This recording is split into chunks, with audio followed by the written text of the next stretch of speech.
Hello everyone, welcome back to my YouTube channel interactive biology. आज हम पढ़ने वाले हैं इंपॉर्टेंट टॉपिक्स, जैसा कि आपको अपनी स्क्रीन पर दिख ही रहा है। इंपॉर्टेंट टॉपिक्स हम डिस्कस करने वाले हैं क्लास 12th बायोलॉजी, जो आपको हेल्प करने वाले हैं आपके बोर्ड एग्जाम्स में। तो आज की वीडियो को तो बिल्कुल मिस ना करें, और ये वीडियो है डिमांडिंग, लास्ट वीडियो में कमेंट था। So let's discuss the topic. आपको ये वीडियो ज़रूर देखनी है क्योंकि इसमें बहुत कुछ है जो आपकी बहुत हेल्प करेगा। सबसे पहले हम डिस्कस करेंगे यूनिट 8 को। यूनिट 8 कितनी वेटेज की है? 14 मार्क्स की वेटेज है उसकी, ठीक है। इस यूनिट का नाम है biology and human welfare. Chapter 8 और चैप्टर 10 है इसके पार्ट, ठीक है। चैप्टर 8 है आपका ह्यूमन हेल्थ एंड डिसीज़, उसके मैंने बहुत सारे पार्ट्स अपलोड कर दिए हैं, वहाँ से आप हेल्प ले सकते हैं। And chapter 10 microbes and human welfare. तो ये 14 मार्क्स की यूनिट रहने वाली है, इसको अच्छे से पढ़ लीजिएगा।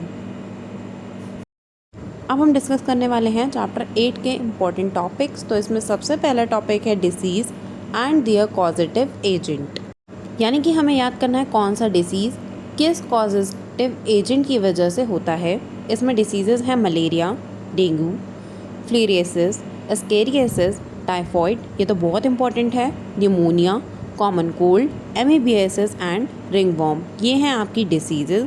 आपको इन सब डिसीज़ेज़ के पॉजिटिव एजेंट याद रखने हैं, और साथ ही साथ आपको याद करना है कि इन डिसीज़ेज़ को कंट्रोल कैसे करा जाता है, ठीक है। And next topic is basic concepts of immunology, जिसमें आप पढ़ेंगे वैक्सीनेशन एंड इम्यूनाइजेशन, ठीक है, इसे भी याद कर लीजिएगा।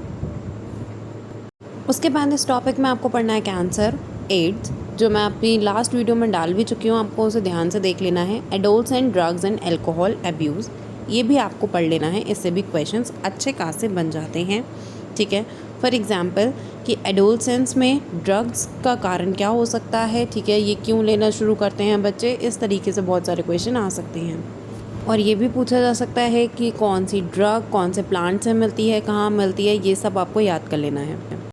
नेक्स्ट है एंटीबॉडी का डायग्राम, आपको अच्छे से कर लेना है, उसमें लेबलिंग वगैरह बहुत इंपॉर्टेंट है। लाइफ साइकिल ऑफ प्लाज्मोडियम आपको कर लेना है, life cycle of HIV, symptoms of diseases, ये सब आपको अच्छे से पढ़ लेने हैं। लाइफ साइकिल्स का डायग्राम्स के साथ याद करिएगा, और वो आपके लिए बहुत हेल्पफुल होगा। अब हम डिस्कस करने वाले हैं इस यूनिट के नेक्स्ट चैप्टर के बारे में, that is microbes in human welfare. इसमें आपको पढ़ना है microbes in human processing, industrial production, antibiotics and sewage treatment.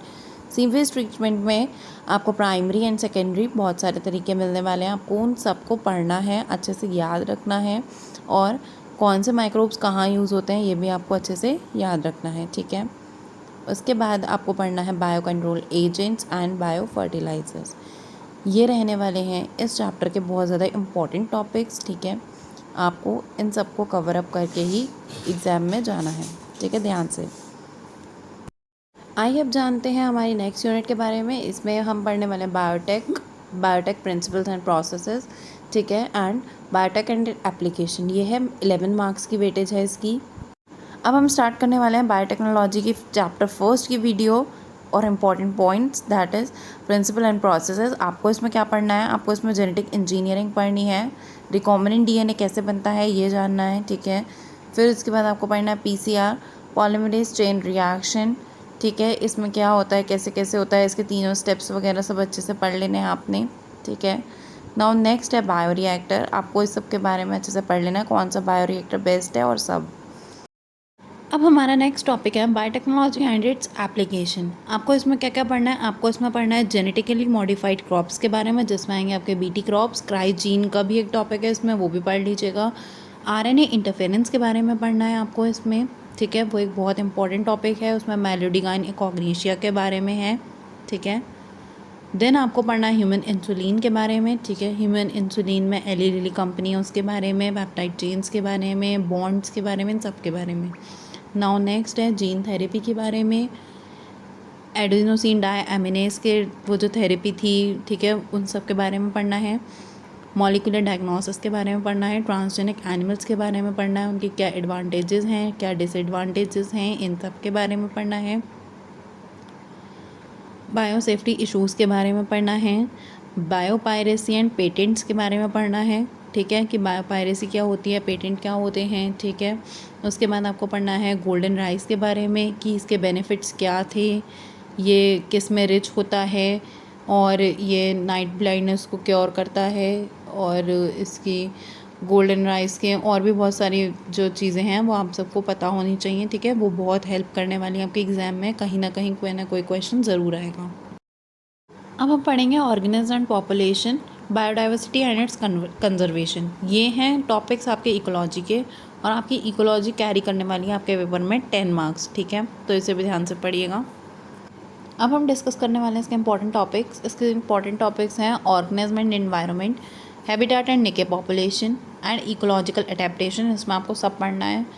वो आपको एग्जाम्पल याद होंगे कंगारू रेट वगैरह वाले, इसमें आपको वो पढ़ना है कि उन्होंने क्या क्या अडेप्टेशन की थी।